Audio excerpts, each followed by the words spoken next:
Hello and welcome back to Naomi's Scrappy DIY Retreat. I just want to thank you so much for joining me. This is going to be something a little different for my channel. I do a lot of painting, but I wanted to just show you a quick acrylic painting of something that I did. So I first sketched it out and then I added some water to the canvas just to make it my colors go on a little smoother. Now, I don't usually do this, but I did it this time. And so I'm just adding in my basic shapes. This is through the storm, so there are big storm clouds, there's separations. This picture was actually, the picture I'm painting is actually from a photo I saw on Facebook. And I don't remember who it was. Someone had taken a picture, I believe, and I wish now I would have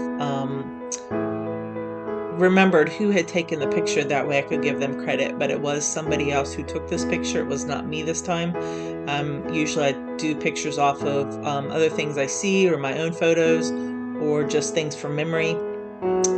So anyhow, so this is just I'm going to speed it up in just a little bit and speed through the whole thing and just add some music, well, the music that is already in the background. And I just wanted to show something different for this channel. And again, I hope that you would give this a like if you have enjoyed it, or if you have questions about the process. I would love to hear your questions. Um, if you even have comments on the process or know something I should have done differently, I would appreciate those as well. I can tell you right off the bat that especially when you're using acrylics, you do not want to use hard lines with thick paint. And that was my mistake in this picture. And you'll see it later. There's a part in the process through my next couple frames that I also did not capture somehow when I added the gray to the white areas surrounding all the clouds. That was my background color, and somehow in my filming it disappeared. So I don't know if I accidentally deleted it or if I wasn't actually filming it during the process. So you see here a basic sketch of something I did, and I do that sometimes. I don't do that all the time. I did a farm, a huge farmhouse, and I did do a sketch of that. So this is just a basis of that. And again, let me reiterate, please do not make hard lines when you have acrylic, because it's very hard to get rid of those lines when you need to try to do blending. And so that was part of my issue, as you'll see later on, is that I didn't do as I normally say. I just I don't know what I did. So I'm hoping that the video quality turns out okay. I'm watching it right now and it seems to be a little blotchy. When I was watching a little bit ago, it was not. So I'm not sure exactly what's going on or if I've done something wrong. So anyhow, I hope that you enjoy this and just stay tuned. And again, I appreciate you so much for watching this. And if you haven't already subscribed to my channel, I hope that you will. We're just going to do a lot of different DIYs, some Dollar Tree hauls, some painting techniques later on, and just whatever else. I love all different types of things, so it'll probably be a variety channel, but I think it'll be fun, and I'm hoping you guys will enjoy it. So thank you so much, and I'll be back in a little bit.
Well, if you have stayed thus far, I appreciate it very much. Right now, it's just adding, it's down to the details. It's the details of the light and the water. I'm going to be adding the lighthouse in a minute. It's the details in the clouds later on. And so we're really close to the end of the process, just a couple more minutes and we will be done. And again, I appreciate you staying and I hope that you'll give this a like. If you haven't subscribed already, I hope you subscribed. This is, Naomi's Scrappy DIY Retreat. Why is it scrappy? Well, I like to make trash to treasures. I like to keep the smallest of things and reuse them and repurpose them. I don't like to throw things away, which is not necessarily a bad thing, but it can be when you have a teeny tiny space and no place to put anything. But again, I thank you so much for joining. And again, if you have questions or comments on this painting, if you see something you're like, why did she do that? And you want to make a comment, just be nice about it. But I do appreciate the comments. I'm always trying to perfect what I do, always trying to make things better. So I definitely appreciate that process. I have now put this back on where it's not being sped up, so that way you can see the final teeny tiny details, like the details of the light shining on the side of the lighthouse, on some of the treetops, and just some various other places where there should be light, adjusting the clouds, just adding those little teeny tiny details and touches that you see at the very end. So again, if you watched the whole process, you'll see I struggled with covering up some of those hard lines. It's hard to paint over some things, and so it's hard to blend things, especially if it's a harder, darker line. It's harder to make a lighter line. It's harder to make that lighter color over that darker line, make everything underneath of it disappear. So again, that was just my suggestion is try not to make those hard lines, make it a softer wash. You can always make things a little darker later, just, be very careful. So that's my tip for this. This probably is not the greatest shot, and I didn't realize it until, I thought it was until later on in looking at it. But again, I do appreciate you watching this, and I hope that you'll make comments. And again, I would appreciate if they're nice, but I do take constructive criticism, and I love to hear what other people have to think and to say. And so, again, just thank you so much for watching, and I hope you have a wonderful, blessed day, and hopefully I'll see you back at my channel.